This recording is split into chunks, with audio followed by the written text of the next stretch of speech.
यार बेटा। उठ जा नालायक, सुबह के 8 बजने को है। तुझे एग्जाम नहीं देना क्या? थोड़ी देर और सोने दीजिए ना पापा। तू उठता या फिर मैं तेरे ऊपर पानी फेंकूं? रोज गधों की तरह सोता रहता है, पेपर की कोई टेंशन ही नहीं है। और एक हमारा समय था जब हम पेपर में फेल होने के डर से रात भर पढ़ा करते थे, सो ही नहीं पाते थे। तो क्या अब आप उसका बदला मुझसे लेंगे? मैं 15 मिनट बाद उठ जाऊंगा, आप प्लीज जाइए, मुझे डिस्टर्ब मत कीजिए।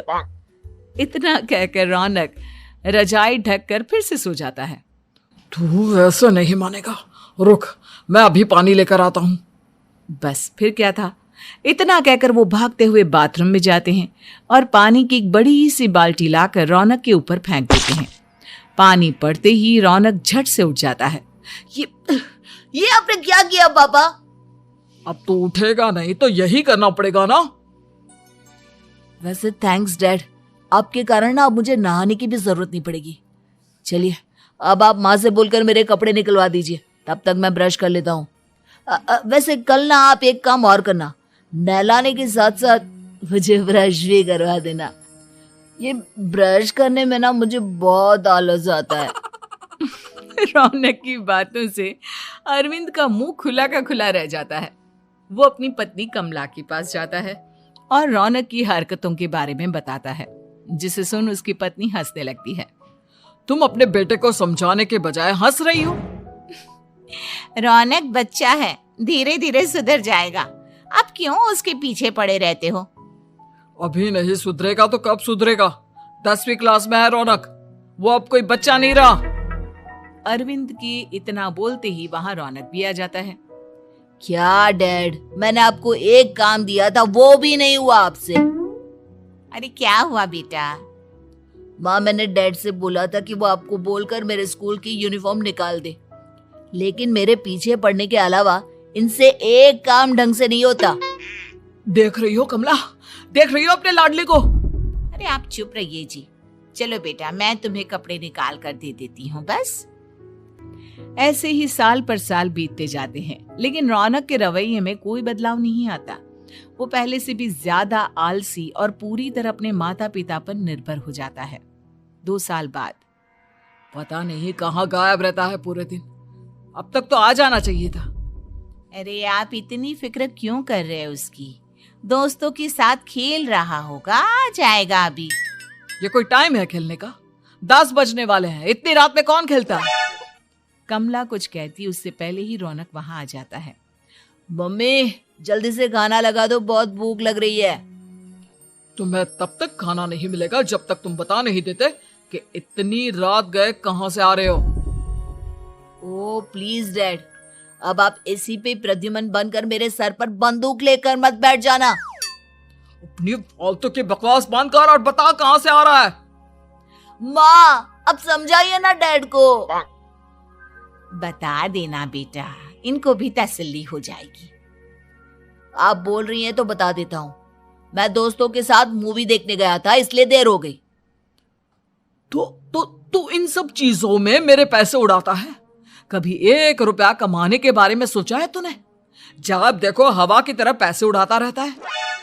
माँ अब आप इन्हें चुप करा दीजिए, वरना ना मुझे गुस्सा आ जाएगा।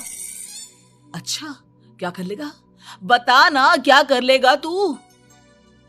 वैसे बात तो ठीक ही है, मैं कर ही क्या सकता हूँ। पैसे तो फिर भी मैं आपसे ही मांगूंगा ना। चलिए अब ये सब बात छोड़िए और मम्मी मेरे लिए खाना लगा दीजिए। अभी लगा देती हूँ बेटा। मैं बता रहा हूँ कमला, एक दिन ये ऐसे ही बिगड़ जाएगा। ओफो, आप क्यों इतना पीछे पड़े रहते हो मेरे बच्चे के? बाद की बात में देखेंगे, अभी आप शांति से उसे खाना खाने देंगे। अगले दिन डैडी मुझे 10,000 रुपए चाहिए। हाँ? अब इतने पैसे क्यों चाहिए तुझे? डैड आप बिना सवाल किए कभी पैसे नहीं दे सकते क्या? जब तक तू बताएगा नहीं तुझे पैसे भी नहीं मिलेंगे। अरे अब आप अपने बेटे को पैसे भी नहीं दे सकते? नालायक, तेरी उम्र के लोग नौकरी करते हैं और एक तू है जो नौकरी करने का नाम ही नहीं लेता कभी। आप लोगों के होते हुए भला मैं नौकरी क्यों करूं? अरे हम कब तक पैसे देंगे तुझे? तुझे भी तो अपने पैरों पर खड़ा होना होगा ना। कौन सा उधार के पैरों पर खड़ा हूं? अपने ही तो पैरों पर खड़ा हूं मैं। इसी तरह रौनक दिन प्रतिदिन लापरवाह होता जाता है। उसकी लापरवाही को देखते हुए अरविंद और कमला अपने बेटे की शादी कराने का फैसला लेते हैं और 1 महीने के अंदर अंदर ही रौनक की शादी मेघा नाम की लड़की से करा देते हैं। शादी के कुछ दिन बाद, रौनक, मुझे एक अच्छी सी साड़ी चाहिए, आप ला दोगी ना? हाँ, क्यों नहीं। कितने तक की आती है साड़ी? यही करीब 5,000 तक की। तुम चिंता मत करो, मैं आज ही डैडी से पैसे मांगकर तुम्हारे लिए साड़ी ले आऊंगा। आप कब तक ऐसे ही अपने पापा से पैसे मांगते रहेंगी? कोई अच्छी सी नौकरी क्यों नहीं कर लेते आप? अरे डैड के होते हुए मुझे नौकरी करने की जरूरत ही क्या है? पर आप ऐसे कब तक उनसे पैसे मांगते रहेंगे? कुछ आपको अपने दम पर भी तो करना होगा ना। अब तुम भी बाकी लोगों की तरह मुझे ज्ञान देना शुरू मत कर देना। साड़ी चाहिए ना तुम्हें, मिल जाएगी बस। इतना कहकर रौनक अपने पिता से पैसे मांगने चला जाता है। डैडी, मुझे 5,000 रुपया चाहिए। अब 5,000 क्यों चाहिए तुझे? वो मेघा को साड़ी चाहिए थी। अरविंद आगे बिना कुछ कहे चुपचाप उसे पैसे निकाल कर दे देता है। कुछ दिन बाद, तुम्हें नहीं लगता कमला, रौनक हम पर पहले से भी ज्यादा डिपेंड हो गया है? मुझे तो अब उसके भविष्य की चिंता होने लगी है। कल को हमें कुछ हो गया तो वो क्या करेगा? काश तुमने पहले ये सोच लिया होता तो आज हमारा बेटा इतना लापरवाह नहीं होता। तब मुझे कहाँ पता था कि मेरा लाड प्यार उसे इतना बिगाड़ देगा कि वो इस हद तक लापरवाह बन जाएगा। कोई बात नहीं, अभी भी देर नहीं हुई। मुझे पता है उसे कैसे सुधारा जा सकता है। कैसे? अरविंद कुछ कहता उससे पहले रौनक वहां आ जाता है और पैसों के लिए हाथ फैलाने लगता है। डैड, मैं और मेघा बाहर घूमने जाना चाहते हैं। अरे वाह, ये आज सूरज कहाँ से निकला है? Dad please. अच्छा चलो अब मुद्दे की बात करो। मुझे अब 25,000 चाहिए। अब तुम्हें 1 रुपया भी नहीं मिलने वाला। अगर तुम्हें पैसों की इतनी ही जरूरत है तो कोई ढंग की नौकरी कर लो। मम्मी, आप कुछ कहिए ना डैड को। बेटा, वो गलत क्या बोल रहे हैं? ये सब हम तेरे भले के लिए ही तो कर रहे हैं। मम्मा, मैंने बताया ना आपको, मुझे नहीं करनी कोई जॉब वॉब। तो ठीक है, निकल जाओ हमारे घर से। तुम्हारे जैसे लोगों के लिए मैंने ये घर खड़ा नहीं किया है। जितना ये घर आपका है ना, उतना ही मेरा भी है। मैं कहीं नहीं जाने वाला।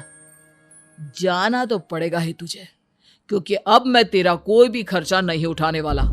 ठीक है, मत उठाइए मेरा खर्चा, मैं अपने दम पर भी जी सकता हूँ। तो बेशर्मों की तरह अब तक यहाँ क्यों खड़ा है? अपना सामान ले और निकल जाए यहाँ से। रौनक पैर पटकते हुए वहां से चला जाता है। घर से निकालना जरूरी है क्या उसे? बिना पैसों के कौन रखेगा उसे किराए पर? अगर उसका भविष्य सुधारना है तो हमें अपने दिल पर पत्थर रखकर ये कदम उठाना ही होगा। दोनों बात कर रहे होते हैं कि रौनक अपनी पत्नी के साथ एक बड़ा सा बैग लेकर घर से निकल जाता है, लेकिन घर से बाहर उसे कोई भी मुफ्त में अपने घर किराए पर नहीं रखता। अंत में थक हार कर वो फिर से अपने घर चला जाता है। क्या हुआ? थोड़ी देर पहले तो दहाड़ते हुए घर से निकला था, अब क्या हुआ? नहीं रखा ना किसी ने तुझे किराए पर? डैड प्लीज, मैं कुछ दिनों में कोई अच्छी सी नौकरी शुरू कर दूंगा। आप तब तक तो हमें रख लीजिए प्लीज। सुबह से रात हो चुकी है लेकिन कोई हमें रखने को राजी नहीं है। अब आप ही बताइए, इतनी रात को मैं मेघा को लेकर कहाँ जाऊंगा?